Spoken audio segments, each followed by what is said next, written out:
Hello everyone, welcome to chef Santosh Raj kitchen. Already video చూసే ఉంటారు. నా థంబ్‌నెయిల్ వచ్చేసి చికెన్ మండి చాలా సింపుల్గా ఏ విధంగా చేయాలో ఈ వీడియోలో చూపిస్తాను. ఎక్కడ కూడా స్కిప్ చేయకుండా చూడండి, లేదంటే మీకు అర్థమవ్వదు వీడియో.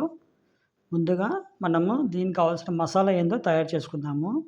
నల్ల మిరియాలు ఇక్కడ చూస్తున్న విధంగా వేయండి, దాల్చిన చెక్క అండ్ కొంత జీరా అండ్ కొద్దిగంత కొరియండర్ పౌడర్ అనేది వేస్తున్నాను. దీన్ని మరీ ఫైన్‌గా కాకుండా క్రష్ చేసి ఇక్కడ పక్కన పెట్టుకోవాలి చూపించిన విధంగా. ఇప్పుడు ఫ్రెష్‌గా కట్ చేసి వాష్ చేసి పెట్టుకున్నటువంటి చికెన్ తీసుకొచ్చి ఈ విధంగా కాట్లు పెట్టుకోవాలి. కాట్లు పెట్టుకొని ఇప్పుడు మనం ఫైన్ పౌడర్ కొట్టాం కదా, దాన్ని ఈ విధంగా వేసుకొని మంచిగా మ్యారినేషన్ చేసుకోవాలి. వీడియో కాస్త స్పీడ్ పెంచానండి, ఎందుకంటే చాలా లెంత్ వీడియో ఇది. సో ఖచ్చితంగా పూర్తిగా చూడండి, లేకపోతే మీకు అస్సలు అర్థం కాదు. ఇక్కడ చూపిస్తున్న విధంగా నీట్‌గా చికెన్‌కి మ్యారినేషన్ అనేది చేసుకోవాలి. మీరు మధ్యలో స్కిప్ చేశారంటే మీకు అస్సలు అర్థం కాదు, తర్వాత చాలా ఇబ్బంది పడతారు. సో కోటింగ్ కోసం నేను కొద్దిగంత ఆయిల్ వాడుతున్నాను అండ్ స్పైసీ కోసం కొద్దిగంత చిల్లీ పౌడర్ యూజ్ చేస్తున్నాను. మీకు ఈజీ మెథడ్‌లో వచ్చే విధంగా ఇది మీకు చూపిస్తున్నానన్నమాట. ఇందులోనే కొద్దిగంత అల్లం వెల్లిపాయ పేస్ట్ కూడా వేశాను. ఇప్పుడు ఈ విధంగా కొద్దిగా మసాజ్ చేసేద్దాం దానికి. చికెన్‌కు నీట్‌గా 2 ముక్కలకు పట్టే విధంగా చేసేసుకోవాలి. ఈ విధంగా మసాజ్ చేసేసుకుంటే చికెన్‌కి అనేది మంచిగా పట్టి మంచిగా నానుతుంది. లేదంటే చికెను సప్పసప్పగా ఉంటుంది. ఈ విధంగా చేసేసుకోవాలి. చూశారు కదా. ఫైనల్‌గా దీనికి కొద్దిగా సాల్ట్ వేస్తున్నాను. మరీ ఎక్కువగా వేయొద్దు, ఎందుకంటే రైస్‌లో కూడా సాల్ట్ ఉంటుంది కాబట్టి. మ్యారినేషన్ మాత్రం చాలా బాగా చేసుకోవాలి. మసాలా అనేది మంచిగా ఇంకే వరకు వాటి చికెన్ ముక్కల్ని మంచిగా మసాజ్ అనేది చేయాలన్నమాట. లేదంటే అస్సలు కూడా తినడానికి ఇష్టపడరు. ఈ విధంగా చేసుకొని ఒక 10 మినిట్స్ రెస్ట్ ఇవ్వాలి.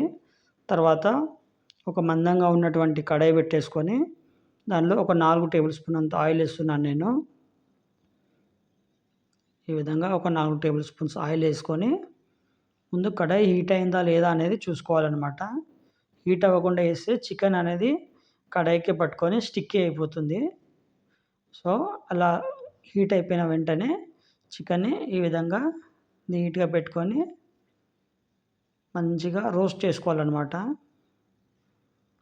ఇంకా నా ఛానల్‌ని ఎవరైనా సబ్స్క్రైబ్ చేసుకోకపోతే ఖచ్చితంగా సబ్స్క్రైబ్ చేసుకోండి. ఇక్కడ చూస్తున్నారు కదా, కొద్దిగా స్లో ఫ్లేమ్ మీదనే చేసుకోండి, లేదంటే మాడిపోతుంది చికెన్ అనేది. అండ్ అప్పుడప్పుడు 2 వైపులా కూడా తిప్పుతూ ఉండండి. నేను కొద్దిగంతసేపు మూత అనేది పెట్టేశాను తొందరగా అవ్వడం కోసం. ఇక్కడ చూస్తున్నారు కదా, కలర్ అనేది చేంజ్ అయ్యింది. ఇలా ప్రతి 2 మినిట్స్కి ఒకసారి మూత పెట్టి ఇలా కలుపుకుంటూ చూస్తూ ఉండండి. ఇలా రెండు సైడ్లు చేసుకోవాలన్నమాట, ఒకే సైడ్ కాకుండా చికెన్ని 2 సైడ్ చేసుకుంటే నీట్‌గా కుక్ అయిపోతుంది. ఈ విధంగా మంచిగా రోస్ట్ అయ్యేంత వరకు రోస్ట్ చేయాలి. చూస్తున్నారు కదా ఇక్కడ. ఇప్పుడు చికెన్ అనేది నేను పక్కన తీసి పెట్టేసుకుంటున్నాను. ఇప్పుడు వచ్చేసి సేమ్ ఆయిల్లోనే మనము కొన్ని నట్స్ అనేది వేడి చేసుకుందాము. మనకు ఈ దీనిలో స్పెషల్‌గా నట్స్ తోటి బాగుంటుందన్నమాట టేస్ట్. మండి అంటే ఖచ్చితంగా నట్స్ అనేది యూజ్ చేసుకోవాలి. అందులోనే కొద్దిగా రేజిన్స్, ఈ విధంగా నట్స్ అనేది యూజ్ చేసుకొని మాడిపోకుండా చూసుకోండి. అందుకే కొద్దిగా ఎప్పుడైనా స్లో ఫ్లేమ్ మీద చేస్తేనే మీకు నీట్‌గా వస్తాయి, లేదంటే మాడిపోయే ఛాన్సెస్ ఎక్కువ ఉంటాయి. ఎప్పుడు కూడా కిస్మిస్ అంటారు కదా, అది మాత్రం లాస్ట్ మూమెంట్‌లో వేయాలి, ఎందుకంటే అవి తొందరగా మాడిపోయే అవకాశం ఉంటుంది కాబట్టి. ఇలా అయిపోయిన వెంటనే ఒక చిన్న ప్లేట్లోకి తీసుకొని పక్కన పెట్టేసుకోండి. ఇవి ఇప్పుడు ఫ్రై చేసి కొద్దిగా చల్లార్చుకోవాలన్నమాట, ఎందుకంటే లాస్ట్‌లో గార్నిష్‌కి పనికి వస్తాయి ఇవి. ఇప్పుడు సేమ్ రైస్‌కి కొలతలన్నమాట. నేను 1 ½ గ్లాసు రైస్ తీసుకుంటున్నాను. ఈ విధంగా 1½ గ్లాస్ రైస్ తీసేసుకొని ఒక 3 టైమ్స్ కడిగి పక్కన పెట్టేసుకుంటాను. అండ్ దీనికి వాటర్ వచ్చేసి 1కి 1:30 చొప్పున అనమాట. 1 గ్లాస్ రైస్‌కి 1:30 వాటరు ప్లస్ హాఫ్‌కి ఫుల్ అలా వేసుకొని పక్కన పెట్టేసుకోవాలి. ఒక 5, 6 పచ్చిమిరపకాయలు అండ్ ఒక 3, 4 ఉల్లిపాయలు తరుగుకొని ఈ విధంగా మిగిలిన ఆయిల్‌లోనే వేసుకోవాలి. ఆయిల్ ఏం ఖరాబ్ కాదండి. ఎందుకంటే ఆల్రెడీ చికెన్ ఫ్రై చేసిన ఆయిల్ కాబట్టి టేస్ట్ బాగుంటుంది. అందులోనే నీట్‌గా ఫ్రై చేసుకోండి. అందులోనే కొద్దిగా అంతా అల్లం వెల్లిపాయ పేస్ట్ వేస్తున్నాను. అండ్ మనం ఇంతకుముందు పట్టినటువంటి మండి మసాలా ఉంది కదండీ, అది కూడా ఇందులోనే వేసి నీట్‌గా ఫ్రై చేస్తున్నాను. వాటర్ నేను చెప్పిన కొలతలు ఉన్నాయి కదండీ, అది ముందే తీసి పెట్టుకోవాలి. అండ్ ఇప్పుడు కొద్దిగంత గరం మసాలా అనేది వేస్తున్నాను నేను. ఇది వేసి కొద్దిగా కలుపుకున్న తర్వాత ఈ వాటర్ అనేది తీసి ఇందులో వేసేసుకోవాలన్నమాట. నేను చెప్పింది క్లియర్‌గా విని చేయండి. స్కిప్ చేస్తే మాత్రం మీకు అస్సలు అర్థం కాదు. సో ఈ విధంగా వాటర్ అనేది పక్కా కొలతలతో వేసుకోవాలి. అండ్ దీనికి తగినంత సాల్ట్ అనేది వేయాలి. మీకు స్పైసీ ఏ విధంగా వస్తుందని మీకు డౌట్ రావచ్చు. మనం ఏదైతే హోల్ మసాలాలు వేసామో దాని నుండే స్పైసీ అనేది వస్తుంది. సో స్పైసీ గురించి ఏం టెన్షన్ పడాల్సినంత అవసరం లేదు. ఈ విధంగా నీళ్ళు మంచిగా బాయిల్ అయిపోయిన తర్వాత మనం ముందుగానే వాష్ చేసుకున్న రైస్ ఉంది కదండీ, నీళ్ళు వంపేసి ఈ విధంగా ఇక్కడ వేసేసుకోవాలి. రైస్ దగ్గర చాలా జాగ్రత్తగా ఉండండి.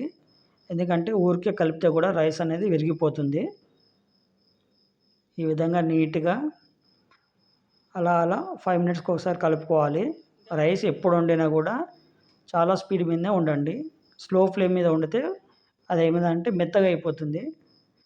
చూశారు కదా, ఈ విధంగా లాస్ట్ మూమెంట్లో కొద్దిగా వాటర్ ఉన్నప్పుడు ఏం చేయాలంటే స్లో పెట్టేసుకొని కొద్దిసేపు మూత పెట్టేసుకోవాలి.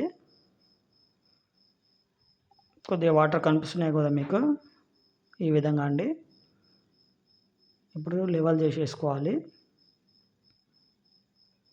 చాలా సింపుల్.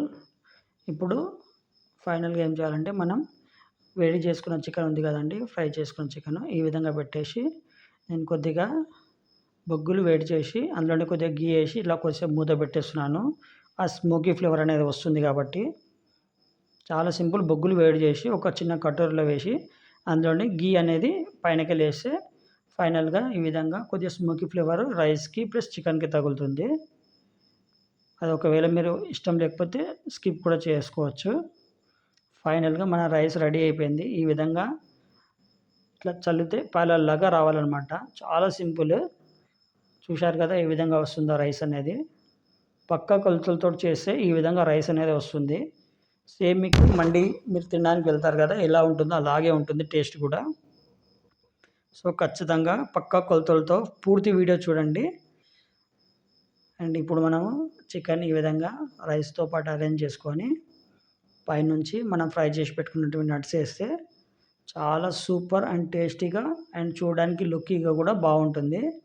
సో మీరు కూడా ఇంట్లోనే ట్రై చేయాలనుకుంటే ఖచ్చితంగా పూర్తి వీడియోని చూస్తూ ట్రై చేయండి. ఒకవేళ మీకు నచ్చినట్లయితే ఖచ్చితంగా మీ ఫ్రెండ్స్తో కూడా షేర్ చేయండి అండ్ సబ్స్క్రైబ్ కూడా చేయండి. మీరు సబ్స్క్రైబ్ చేసి ఇలాంటి వీడియోస్ నేను పెట్టడానికి ఆస్కారం ఉంటుంది.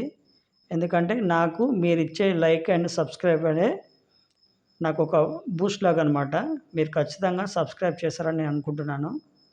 ప్లీజ్ మర్చిపోకుండా share and like and subscribe మాత్రం చేయండి. Thanks for watching. Please subscribe my channel chef Santosh Raj. Thank you.